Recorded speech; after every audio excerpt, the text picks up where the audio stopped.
এই গাছ যেভাবে খেতে বলবো যদি সেইভাবে খেতে পারেন তাহলে মহান আল্লাহ তাআলাকে সাক্ষী রেখে বলছি আপনার রক্ত পরিষ্কার হয়ে যাবে, রক্ত স্বচ্ছ হয়ে যাবে এবং রক্তের কারণে যতগুলা রোগ স্কিনে আসে সমস্ত রোগগুলো স্থায়ীভাবে নিরাময় হবে ইনশাআল্লাহ।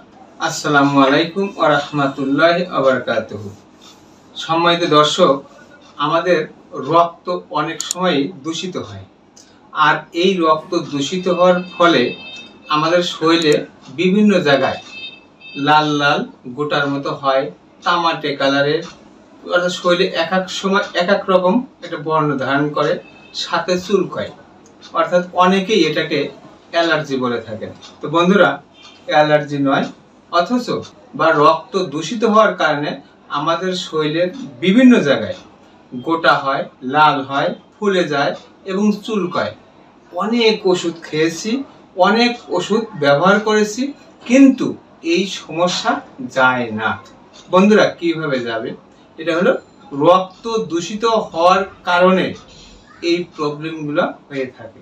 তো বন্ধুরা, আজকে আমরা এই রক্ত দূষিত বা এই রক্ত দূষিত দূর করব একেবারে ঘরোয়া উপায়ে, কোনো প্রকার ঔষধ লাগবে না। চলুন জেনে নেওয়া যায় কি সেই উপায়। বন্ধুরা, এই উপায় সম্পর্কে জানার আগে যারা আমাকে এখনো ফলো করেননি, ভিডিওর উপরে ফলো বাটনে ক্লিক করে অবশ্যই ফলো দিয়ে আমার সাথেই থাকুন। যারা আমার চ্যানেলটি এখনো সাবস্ক্রাইব করেননি, ভিডিওর নিচে সাবস্ক্রাইব বাটনে ক্লিক করে পাশেই থাকা নোটিফিকেশন অন করে দিন। আমার কথাগুলো যদি আপনার ভালো লেগে থাকে অবশ্যই ভিডিওটি শেয়ার করে সবাইকে দেখার সুযোগ করে দিন। তো বন্ধুরা, এই রক্ত দূষিত হওয়ার অনেকগুলো কারণ রয়েছে। তো যাই হোক, আমরা এই কারণ সম্পর্কে আলোচনা করব না।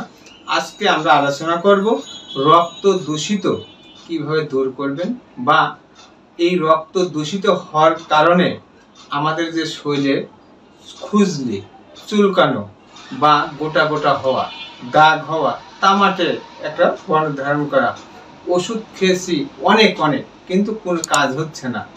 এই ক্ষেত্রে আজকে আমি আপনাদেরকে এই গাছ যেভাবে খেতে বলবো যদি সেইভাবে খেতে পারেন তাহলে মহান আল্লাহ তাআলাকে সাক্ষী রেখে বলছি আপনার রক্ত পরিষ্কার হয়ে যাবে, রক্ত স্বচ্ছ হয়ে যাবে এবং রক্তের কারণে যতগুলা রোগ স্কিনে আসে সমস্ত রোগগুলো স্থায়ীভাবে নিরাময় হবে ইনশাআল্লাহ। তো বন্ধুরা, কি সেই উপায়? চলুন জেনে নেওয়া যায়। বন্ধুরা, এই গাছটি অবশ্যই সবাই চেনেন। এই গাছটি আমাদের অঞ্চলের নিম গাছ বলে। অঞ্চল ভেদে এই গাছের নাম কিন্তু আলাদা হয়। যারা এই মুহূর্তে ভিডিওটি দেখছেন, আপনাদের এলাকায় এই গাছের নাম কি অবশ্যই কমেন্টে জানিয়ে দিবেন, তাহলে আপনাদের এলাকার লোক এই গাছটা চিনতে পারবে এবং উপকৃত হবে। তো বন্ধুরা, আমরা কি করব? এই নিম গাছের পাতা, শুকনো পাতা নেব 5 গ্রাম এবং 1.25 কেজি পানি নেব, অর্থাৎ 5 গ্লাস বা 1.25 কেজি পানি নেব। এটা নিয়ে কি করব? জাল করব। জাল করে এক পা পানি শুকিয়ে ফেলবো। 1 কেজি পানি থাকতে নামিয়ে ছেঁকে এটা সারা দিনে অল্প অল্প করে খাবে।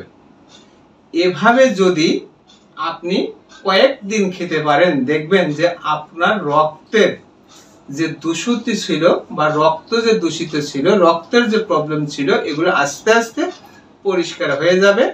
আপনি আস্তে আস্তে সুস্থ হয়ে যাবেন।